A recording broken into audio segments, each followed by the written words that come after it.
Hello everyone. आज की video का टॉपिक है AWS DynamoDB। और हम आज DynamoDB टेबल्स के बारे में देखेंगे, क्या क्या बेस्ट प्रैक्टिसेस हमें फॉलो करनी चाहिए DynamoDB टेबल में। एंड इसी के साथ इस वीडियो के लास्ट में हम एग्जाम टिप्स देखेंगे रिलेटेड टू DynamoDB टेबल्स, कि किस टाइप के क्वेश्चंस हमारे एग्जाम्स में आते हैं। राइट, तो लेट्स स्टार्ट। तो सबसे पहले स्टार्ट करते हैं व्हाट्स DynamoDB। सो DynamoDB जो है वो AWS क्लाउड में नो सिक्वल डेटाबेस है। राइट, तो नो सिक्वल से मेरा मतलब है कि जिस डेटाबेस का हमारे पास कोई स्ट्रक्चर डिफाइन नहीं है। राइट, यूजुअली डेटाबेस क्या होते हैं, अगर आप देखेंगे तो टेबुलर फॉर्मेट में जो डेटाबेसेस होते हैं उनको रिलेशनल डेटाबेसेस कहते हैं। राइट, जो हम RDS में क्रिएट करते हैं। राइट, अगर हमारे पास डेटाबेस का कोई स्ट्रक्चर नहीं है तो वो डेटाबेस जो है हमारे नो सीक्वल डेटाबेसेस कहते हैं। एंड वही चीज हम DynamoDB टेबल यूज करके AWS में उनको होस्ट कर सकते हैं। राइट, तो DynamoDB का बेनिफिट ये है कि DynamoDB जो है वो हमें सिंगल डिजिट मिली सेकेंड लेटेंसी प्रोवाइड करता है डेटाबेस में। अगर हम DynamoDB में अपना डेटाबेस क्रिएट कर रहे हैं, अपने टेबल्स क्रिएट कर रहे हैं, टेबल्स को अगर हम एप्लीकेशन में यूज करते हैं तो हमें सिंगल डिजिट मिली सेकेंड्स का रिस्पॉन्स टाइम मिलेगा हमारी एप्लीकेशंस में। तो इसका मतलब ये है कि हम वो वाली एप्लीकेशन, फॉर एग्जांपल हमारे पास कोई गेमिंग एप्लीकेशन है जिसमें हमें सिंगल डिजिट मिली सेकेंड्स की रिक्वायरमेंट है। राइट, या हमारे पास कोई ऐसी एप्लीकेशन है जो रियल रियल टाइम रिलेटेड है, या for example stock broking application या कुछ ऐसे है। तो वो सारी एप्लीकेशंस का जो डेटाबेस है वो हम DynamoDB में मेंटेन कर सकते हैं ताकि हमें बहुत कम लेटेंसी मिले एंड हमारी एप्लीकेशन जो है बहुत अच्छे से परफॉर्म करे। तो दूसरा बेनिफिट ये है कि बैकएंड में DynamoDB टेबल जो है वो SSD स्टोरेज यूज करते हैं। राइट, SSD स्टोरेज यूज करने का बेनिफिट ये है कि हमें ज़्यादा थ्रूपुट मिलता है। राइट, एंड हमारा जो रिस्पॉन्स टाइम है वो और ज़्यादा बढ़ता है। तो जितने भी हम टेबल्स DynamoDB के में क्रिएट करेंगे वो सारे टेबल्स SSD स्टोरेज को यूज करेंगे बैकएंड में। तीसरा बेनिफिट ये है कि DynamoDB टेबल्स का जितना भी डेटा है वो 3 अवेलेबिलिटी जोन्स में स्टोर होता है। राइट, तो हाई अवेलेबिलिटी ये मेंटेन करके चलते हैं। राइट, तो AWS में अगर हम DynamoDB टेबल्स क्रिएट कर रहे हैं तो हमें हमारे डेटा की कोई भी हाई अवेलेबिलिटी हमें खुद से मैनेज करने की जरूरत नहीं है, वो AWS खुद मैनेज करेगा। एटलीस्ट 3 अवेलेबिलिटी जोन्स में हमारा डेटा जो है वो रेप्लिकेट होगा। राइट, तो इसके साथ एक अगला क्वेश्चन ये आता है कि हम कब DynamoDB टेबल्स यूज करें एंड कब हम RDS डेटाबेसेस यूज करें।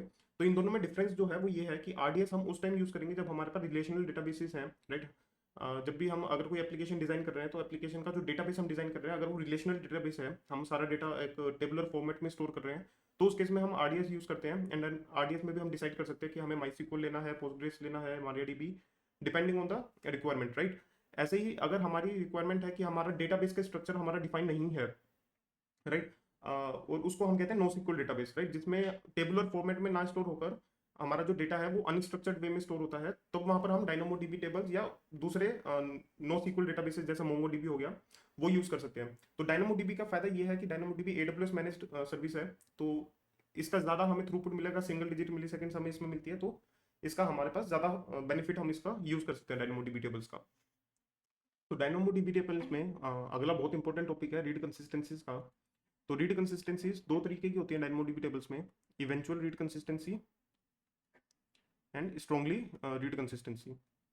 राइट, तो इवेंचुअल रीड कंसिस्टेंसी और स्ट्रांगली रीड कंसिस्टेंसीज में डिफरेंस ये है कि इवेंचुअल जो है, अगर हमारी फॉर एग्जांपल हमारे पास हमारा एक DynamoDB टेबल है एंड ये DynamoDB टेबल्स हमारे 3 अवेलेबिलिटी जोन्स में इसका डेटा स्टोर हो रहा है। राइट, जो AWS मैनेज कर रहा है। तो अगर हमने इवेंचुअल रीड कंसिस्टेंसी सिलेक्ट करा है तो यहाँ पर क्या होगा कि हमारा जो डेटा रेप्लिकेट होगा 3 अवेलेबिलिटी जोन्स में, उसमें थोड़ा सा लैग होगा। कुछ 1 सेकंड से ज़्यादा का लैग नहीं होगा वो, but still there will be some lag अगर हम डेटा को रेप्लिकेट कर रहे हैं। या फॉर एग्जाम्पल अगर कोई एप्लीकेशन यहाँ से इसमें डेटा राइट कर रही है DynamoDB टेबल में, एंड राइट करने के तुरंत बाद कोई दूसरी एप्लीकेशन वो डेटा को रीड कर रही है, तो यहाँ पर थोड़ा सा हमें लैग मिल सकता है। हो सकता है कि राइट होने के बाद कुछ टाइम तक 1 सेकंड से ज़्यादा नहीं होगा वो टाइम, बट स्टिल कुछ मिली सेकेंड्स के टाइम तक जो हमारी एप्लीकेशन ने डेटा गेट करा है वो डेटा कुछ पुराना डेटा उसको मिले। तो ये होता है एवेंचुअल रीड कंसिस्टेंसी, जहाँ पर डेटा थोड़ा सा हमें पुराना डेटा हमें मिल सकता है कुछ मिली सेकेंड्स टाइम तक। राइट, ऐसे ही इसका दूसरा है स्ट्रांगली कंसिस्टेंसी। तो स्ट्रांगली कंसिस्टेंसीज में क्या होता है कि जैसे ही डेटा राइट होगा DynamoDB टेबल में, तुरंत वो डेटा जो है, अगर एप्लीकेशन एक्सेस करती है, दूसरी एप्लीकेशन उस डेटा को एक्सेस करती है, तो वो डेटा उसको अपडेटेड डेटा मिलेगा, वो पुराना डेटा उसको नहीं मिलेगा। राइट, तो हम अपने DynamoDB क्वेरी के साथ, जो हम DynamoDB टेबल में क्वेरी रन कर रहे हैं उसके साथ हम कंसिस्टेंट रीड करके एक पैरामीटर होता है consistent read.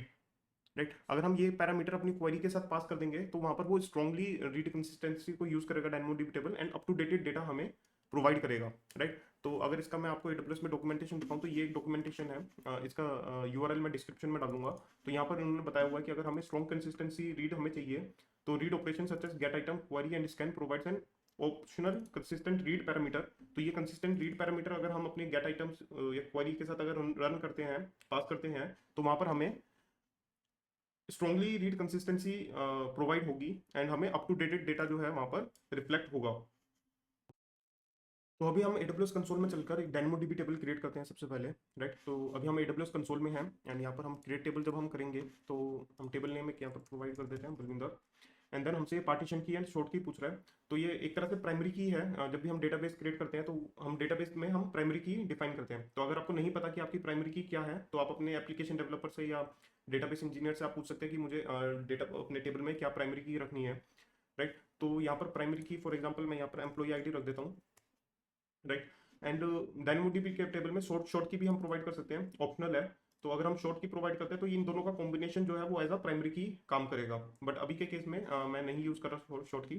And primary partition की में मैंने एम्प्लॉई ID यहाँ पर प्रोवाइड करा है एंड इसको मैं, इसका जो डेटा टाइप है वो नंबर है, न्यूमेरिक वैल्यू इसमें स्टोर होगी।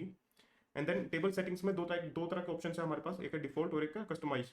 तो डिफॉल्ट में आपको सिर्फ डिफॉल्ट सेटिंग्स मिलेंगी जो DynamoDB टेबल्स में रहता है, जैसे ऑन डिमांड पे नहीं होता ये डिफॉल्ट सेटिंग्स जो है वो प्रोविजन पे होता है। तो यहाँ पर हमें 5 read capacity unit and 5 right capacity units हमें मिलती है बाय डिफॉल्ट। अगर हम इसको बढ़ाना चाहते हैं या कम करना चाहते हैं तो वो हम कस्टमाइज सेटिंग्स में जाकर कर सकते हैं। तो अब जैसे हम कस्टमाइज सेटिंग्स में देखेंगे तो यहाँ पर टेबल क्लासेस हम सिलेक्ट कर सकते हैं। तो मैं अभी स्टैंडर्ड यूज़ करूँगा एंड यहाँ पर हम डिफाइन कर सकते हैं कि हमें हमारी जो कैपेसिटी मोड है DynamoDB टेबल का वो हमें क्या रखना है। तो प्रोविजन और ऑन डिमांड में इसमें डिफरेंस ये है कि प्रोविजन में हम पहले से प्रोविजन करके रखते हैं कि मुझे इतने रीड कैपेसिटी यूनिट चाहिए और इतने राइट कैपेसिटी यूनिट चाहिए मेरी एप्लीकेशन के लिए, राइट। तो अगर हमें पता है कि हमारी एप्लीकेशन कितना ज़्यादा लोड हमारे DynamoDB टेबल पे डालेगी, राइट, कितने राइट करेगी कितना ज़्यादा रीड करेगी, तो उस हिसाब से हम प्रोविजन यूज़ कर लेंगे। बट अगर हमें नहीं पता कि कितना ज़्यादा रीड एंड राइट आने वाला है तो हम ऑन डिमांड यूज़ कर लेंगे। तो ऑन डिमांड में क्या होता है, वो अपने आप से स्केल करेगा AWS एंड हम सिर्फ उतना ही पे करेंगे जितना हम read and write capacity units हम यूज़ कर रहे हैं। तो यहाँ पर हमें प्रोविजन करके रखने की ज़रूरत नहीं है। तो अभी मेरे केस में मैं ऑन डिमांड यूज़ करूंगा क्योंकि इसका बिलिंग पे भी ज़्यादा फायदा मिलेगा। अगर मैं प्रोविजन से कम यूज़ कर रहा हूँ तो वो ऑन डिमांड में मुझे बिल का फायदा मिलेगा मुझे उसका, राइट। एंड देन यहाँ पर हम इंक्रिप्शन सेलेक्ट कर सकते हैं। तो मैं AWS डिफॉल्ट इंक्रिप्शन यहाँ पर सिलेक्ट करके इसको क्रिएट कर दूंगा। तो यहाँ पर मेरा DynamoDB टेबल क्रिएट हो जाएगा एंड देन हम इस टेबल को अपनी एप्लीकेशन में यूज़ करके हम इसमें डेटा स्टोर कर सकते हैं, राइट। तो अभी एग्जाम टिप्स देख लेते हैं AWS DynamoDB टेबल्स में। तो जहाँ पर भी आपको क्वेश्चन में NoSQL डेटाबेस दिखे तो सबसे पहले आप DynamoDB को कंसीडर करेंगे, राइट। या अगर आपको क्वेश्चन में दिखे कि हाई नंबर ऑफ रीड हमारे डेटाबेस पे आएंगे एंड अनस्ट्रक्चर्ड डेटा है तो उस टाइम पे हम DynamoDB टेबल्स को कंसीडर कर सकते हैं। तो जैसा कि आप देख रहे हैं यहाँ पर एक क्वेश्चन है, a company wants to have a NoSQL database hosted on AWS cloud but do not have the necessary staff to manage the underlying infrastructure, right. तो कंपनी के पास NoSQL डेटाबेस है एंड उसके पास कोई स्टाफ नहीं है कि वो इंफ्रास्ट्रक्चर को मेंटेन करे। तो which of the following choices would be ideal for this requirement. तो इस केस में हम क्या चूज करेंगे, तो इस केस में क्योंकि NoSQL डेटाबेस है तो NoSQL डेटाबेस के लिए जो आइडियल सर्विस है वो सिर्फ DynamoDB टेबल है यहाँ पर। And Aurora, RDS and Redshift इनमें हम NoSQL डेटाबेस स्टोर नहीं कर सकते। तो यहाँ पर जो करेक्ट आंसर रहेगा वो हमारा DynamoDB टेबल रहेगा। ऐसे ही एक दूसरा क्वेश्चन है, इसमें क्या है कि एक कंपनी जो है वो एक मोबाइल एप्लीकेशन डेवलप कर रही है। You are developing a new mobile application which is expected to be use by thousands of customers. तो यहाँ पर एक एप्लीकेशन है जिसमें बहुत सारे रीड्स आने वाले हैं क्योंकि थाउजेंड्स ऑफ कस्टमर्स उसको यूज करेंगे। एंड जो डेटा है वो 20 KB का साइज रहेगा डेटा का, राइट। 20 KB से ज़्यादा बड़ा डेटा नहीं होगा। The solution needs to be cost effective, highly available, scalable and secure, right. तो इस केस में हम क्या यूज कर सकते हैं, इस केस में हमारे पास जो 4 ऑप्शन हमें दिए गए हैं वो है, सबसे पहला कि हम MySQL RDS इंस्टेंस यूज कर सकते हैं। तो MySQL यूज कर यहाँ पर RDS इंस्टेंस भी यूज कर सकते हैं, ठीक है। And create a DynamoDB table with the required read and write capacity and use it as the data layer. DynamoDB tables भी हम यहाँ पर यूज कर सकते हैं, right. Use Amazon Glacier to store the user data. Amazon Glacier हम यहाँ use नहीं करेंगे, Glacier एक आर्काइव सोल्यूशन है तो आर्काइव सोल्यूशन पे हम कोई भी डेटा स्टोर नहीं करेंगे। Use Amazon Redshift cluster for managing the user preferences. तो Redshift क्लस्टर भी हम यहाँ पर यूज नहीं करेंगे क्योंकि Redshift जो है वो बिग डेटा सर्विस है। तो यहाँ पर जो दो ऑप्शन हमारे पास बचते हैं, या तो हम RDS MySQL यूज करें या तो हम DynamoDB टेबल्स यूज करें, राइट। अब इन दोनों में से हम हमारा जो बेस्ट आंसर होगा वो क्वेश्चन पे डिपेंड करता है क्योंकि each data item is expected to be 20 KB in size. सबसे पहला पॉइंट हम ये कंसीडर कर लेते हैं कि 20 केबी से ज़्यादा बड़ा डेटा नहीं होगा, एंड जो डायनामोडीबी टेबल्स है उसमें हम 20 केबी तक का डेटा स्टोर कर सकते हैं, राइट। एंड बिकॉज डायनामोडीबी टेबल्स जो है वो एक्सटेंसिव रीड एप्लीकेशंस के लिए यूज किया जाता है, राइट। तो यहाँ पर हम डायनामोडीबी टेबल्स को सिलेक्ट करेंगे इंस्टेड ऑफ माईसीक्वल आरडीएस, राइट।